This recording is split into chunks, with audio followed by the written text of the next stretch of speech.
Hello students, we are going to begin with the portion for second semester for standard 8th, subject science.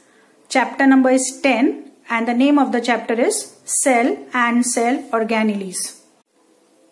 You must have seen tall towers, small buildings, bungalows and chawl. They look very different from each other, don't they? Do they have any common properties? What are the basic building blocks used to construct them? Well, a small building, a tall tower, a bungalow or a chawl is made up of a certain building block, and this building block is called a brick. Same is true for all living organisms. There are millions of different kinds of living beings on earth. They differ in shape, size and structure. We know that some animals live in air, some live in water, while others live on land. All these living beings have the same building block. So what is that building block called? Yes, you are right. The building block of all living beings is called as a cell. Cell is the basic building block of all living organisms. So cell is the fundamental unit of life. Cell is called as the structural and functional unit of every living organism. Cell is called as the structural unit of life because the entire body of a living organism is made up of cells. Cell is called as the functional unit of every living organism because all body functions are regulated in the cell. Therefore, if we club up the last 2 points, that cell is the structural unit and the functional unit, we get the definition of cell, that is, cell is the structural and functional unit of every living organism. Would you like to know how cells were discovered? It was a scientist by the name Robert Hooke who first discovered these basic building blocks called as cell. It was in the year 1665. Robert Hooke was observing a thin slice of cork under his self-designed microscope. Cork means bark of a tree. So Robert Hooke had taken a thin slice of the cork, and when he was observing the cork cells under the self-designed microscope, this is what he found. He found many compartments in the slide. So these small rooms or these compartments which were found in the cork cells were called as cells by Robert Hooke. So this is how the microscope made by Robert Hooke looked like. And this is what he saw under the microscope, a honeycomb-like structure consisting of many small compartments which were called as cells. So every living thing, however different, it is made up of these separate tiny units called as cells. You will find that some living organisms are made up of only one cell. So such organisms are called as unicellular organisms. Examples are amoeba, paramecium. But some organisms are made up of many cells, and these are called as multicellular organisms. Human beings are examples of multicellular organisms. Each cell has certain specific components within it, and these components are called as cell organelles. For example, here you can see a centrosome, here you can see a nucleus, then there are lysosomes, then there is a vacuole, there is mitochondria, there are Golgi bodies, there are ribosomes. So all these parts which are present inside the cell are called as cell organelles. Each kind of cell organelle which is present inside a cell has a specific function to perform. A cell is able to live and perform all its functions because of all these organelles which are present inside it. So these organelles together constitute the basic unit which is called as the cell. It is very interesting to know that all cells have same organelles, no matter what their function is or what organism they are found in. So now let us see how a cell is organized. If we study a cell under a microscope, we would come across three important features in every cell. That is, here you can see the cell membrane, which is also called as the plasma membrane. Then we have the cytoplasm inside, and followed by that we have a nucleus. You can see this pink colored structure is the nucleus. Besides that, plant cells have an additional covering on the outer side, this thick covering on the outer side. This additional covering is the cell wall in plant cells. So let us begin with the study of cell structure. The very first feature of every cell is the plasma membrane. The plasma membrane is also called as the cell membrane. So what is this plasma membrane? Plasma membrane is the thin outer covering of any cell. This thin outer covering, which you can see where I am just rotating the pointer. So this thin outer covering of an animal cell is called as the plasma membrane or the cell membrane. In plant cell, the plasma membrane forms the second covering, because you will find in plant cell there is another outer covering called as the cell wall. So we are going to deal with the cell wall later. We begin with the first feature of the cell, which is called as the plasma membrane or the cell membrane. In case of plant cell, the plasma membrane is the second covering, which is just inside the cell wall. Now you will find that this plasma membrane is extremely delicate and it is a living membrane. It is made up of lipid bilayer. Now what is lipid? Lipid means fats. So you will find, see here you can see in the structure of a cell membrane or plasma membrane, there are two layers of lipids. This yellow colored structure you can see above and you can see below. So this is a lipid layer. Therefore we call it as a lipid bilayer. So plasma membrane is made up of a lipid bilayer, and in this lipid bilayer there are many protein molecules which are embedded. Can you see this pink colored structure? These are the protein molecules which are embedded in the lipid bilayer. Okay, so plasma membrane is the outer covering of animal cell. In plant cell, plasma membrane forms the second covering. Plasma membrane is a living membrane and it is extremely delicate. What is it made up of? It is made up of a lipid bilayer with integrated protein molecules. So now that we know about the plasma membrane, let us see the functions of the plasma membrane. The plasma membrane protects the inner parts of the cell, isn't it? There are many cell organelles which lie within the plasma membrane. So plasma membrane carries out a very important function of protecting the inner parts of the cell. It gives shape to the cell. It allows entry and exit of only certain materials in and out of the cell. So I'll deal with this point in detail. What is this entry and exit of certain materials? You must have seen a mosquito net. When we use a mosquito net, the main function of the mosquito net is that the net does not allow the mosquitoes to enter inside it. So we get safety from mosquitoes when we are in the net. Similarly, when we use a strainer for filtering tea, जब भी हम लोग चाय बनाते हैं और जब हम चाय को छानते हैं छन्नी से, तो वो क्यों यूज करते हैं हम छन्नी? ताकि उसके चाय के अंदर जो टी लीव्स है या टी पाउडर है वो चाय के अंदर आना नहीं चाहिए, isn't it? तो हमें क्या चाहिए उसमें? जब चाय पीते हैं तो हमें चाय चाहिए होती है, हमें वो ऊपर का जो पाउडर है वो हम नहीं यूज करते. तो वो पाउडर को कौन रखता है कप में आने से? It is the strainer. छन्नी उसको प्रिवेंट करती है. तो वो छन्नी क्या काम कर रही है? It is acting like a permeable membrane. So also the plasma membrane acts as a selectively permeable membrane. Now why are we using the word selectively? Because plasma membrane allows entry and exit of only certain materials in and out of the cell. अभी कौन से है वो certain materials जो अंदर आ सकते हैं membrane के, और कौन से है जो मटेरियल्स जो अनवांटेड है और वो जो सेल के बाहर फेंकने होते हैं, तो वो देखते हैं.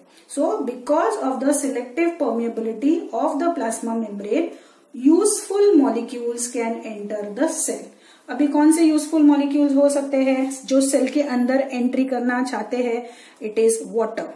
बाहर से पानी सेल के अंदर जा सकता है. सॉल्ट बाहर से सेल के अंदर जा सकता है, लेकिन बीच में दीवार क्या है सेल में? Plasma membrane. Therefore plasma membrane allows only useful molecules to enter the cell. Useful products will remain in the cell. अभी यूजफुल प्रोडक्ट्स क्या क्या हो सकते हैं जो सेल को चाहिए होते हैं? एक तो प्रोटीन्स और एंजाइम्स. प्रोटीन्स क्यों? क्योंकि सेल को रिपेयरिंग करना पड़ता है. और एंजाइम्स क्यों? बिकॉज फंक्शंस कैरी आउट करने पड़ते हैं सेल में. So useful products like proteins and enzymes remain in the cell. Waste products are formed in the cell. So waste and other secretions leave the cell. The waste products like carbon dioxide, the waste matter which is formed in the cell has to be thrown out from the cell, and that is done through the plasma membrane. And another important function of plasma membrane is to carry out homeostasis. Homeostasis means the temperature of the cell or the internal environment of the cell is maintained at a constant level in spite of the changes in the surroundings. I'll give you an example. We human beings have a normal body temperature, and our body temperature is 37 degrees Celsius. Whatever might be the changes in the outside environment, बाहर का temperature कम हो, बाहर का temperature ज्यादा हो, but still हमारी body एक normal temperature 37 degree maintain करती है. ओके, तो उसको ही बोलते हैं homeostasis. Similarly every cell maintains homeostasis or carries out the function of homeostasis. मतलब whatever might be the external changes in the surroundings, the internal environment of the cell is maintained at a constant level. So the three important functions of plasma membrane are: the plasma membrane protects the inner parts of the cell, it gives shape to the cell, it allows entry and exit of only certain materials in and out of the cell. Therefore, plasma membrane is called as a selectively permeable membrane. Now, plasma membrane being selectively permeable allows entry of water in and out of the cell. So, let us see how. Take some dried raisins. Dried raisins. Raisins यानी क्या? मराठी में we call it as manuka, and in Hindi we call it as kishmish. सूखे हुए जो grapes होते हैं, we call them as raisins. So take some dried raisins, and here you can see soak or put the raisins in water. Leave these raisins in water for about 2 to 3 hours, and then after 2 to 3 hours, see what is the change that you get to see in the raisins. See, the raisins are shrunken, but when the raisins are soaked in water, the raisins swell. The raisins swell. ये raisin जो है ये एक cell है. So when the raisins are soaked in water, the medium surrounding the raisins is having a very high concentration of water. ये medium है क्योंकि ये रेजन्स किस में रखा गया है? The raisins are kept in water. So this medium in which the raisins are kept is water. The water content और the water concentration is very low inside the resin.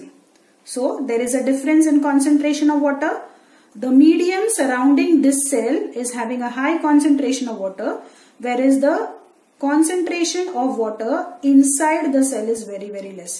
So what happens?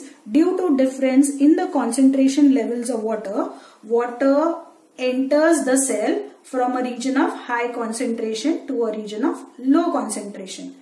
And this passage of water from a region of high concentration to a region of low concentration, that happens through a selectively permeable membrane, the membrane which is present in case of the grapes, that is the dried raisins. So that the outer skin is the selectively permeable membrane. So it is through this selectively permeable membrane that water passes from a region of high concentration to a region of low concentration.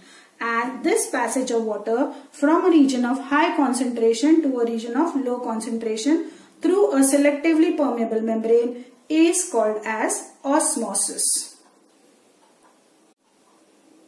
So, is it that water molecules are traveling only from the surrounding medium into the resins? No. Exchange of water takes place in both the directions. Water will travel from the medium to the cell and from the cell into the medium. But we find that the outside solution is containing more amount of water, and therefore the water will flow or water will pass from this region of high concentration to a region of low concentration, leading to osmosis. So what happens when the concentration or when the level of water or when the concentration of water is very high in the medium? Then in that case the cells absorb water, they become turgid and therefore they swell. Now place the swollen grapes in strong sugar solution. Okay, that means this particular cell of a grape has high water concentration. इसमें पानी ज्यादा है, ये cell के अंदर पानी ज्यादा है अभी. ओके, क्योंकि ये स्वेल हुआ है, इसने पानी खींच लिया है, पानी अब्सॉर्ब कर लिया है.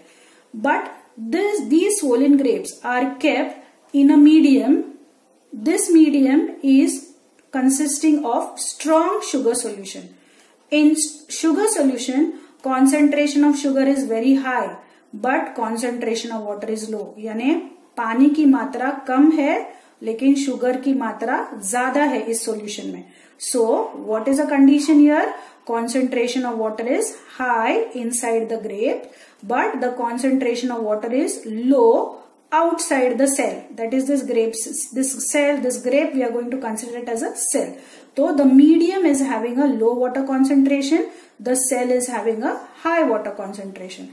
So osmosis will take place. What happens in osmosis? Water passes from a region of high concentration to a region of low concentration through a selectively permeable membrane. And what happens to this grape now? This grape loses water to the medium, and you see what happens to the grape? The grape loses water and therefore it shrinks. So in this case also passage of water is taking place from where? From a region of high concentration to a region of low concentration. Osmosis takes place only through a selectively permeable membrane. If there is no selectively permeable membrane, osmosis cannot take place. For example, here you can see there is a selectively permeable membrane.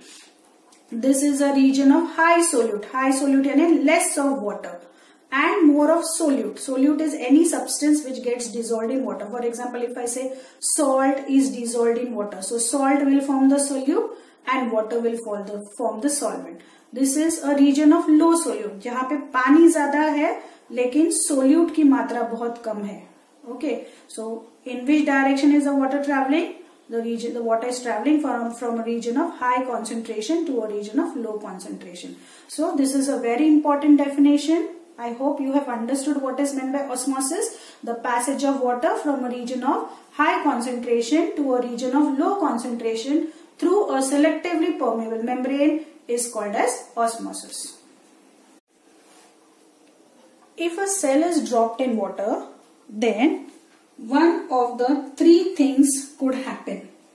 If the concentration of the medium is high than the concentration of water which is present inside the cell, then the cell will gain water from the medium and it will become turgid. Such a solution is called as a hypotonic solution. So is it that the water molecules are traveling from the medium inside the cell? No. Water molecules are traveling from the medium to the cell and water molecules are traveling from the cell to the medium also. But more water will come into the cell because the surrounding medium has water concentration at a higher level, and therefore water will travel from the medium into the cell, thereby making the cell turgid or the cell to swell. So such a solution where the medium has a high water concentration than the concentration of water in the cell is called as a hypotonic solution. The second condition is, if a cell is dropped in any solution, say for example salt solution or sugar solution, then we find that the concentration of water outside the cell, that is the concentration of the medium, is low, but the concentration of water inside the cell is very high.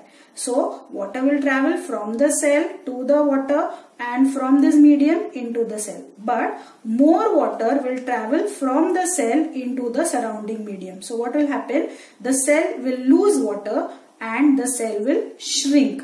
So if the medium surrounding the cell has low concentration and the cell has a higher concentration of water, then water will be lost into the medium. Such a solution is called as a hypertonic solution.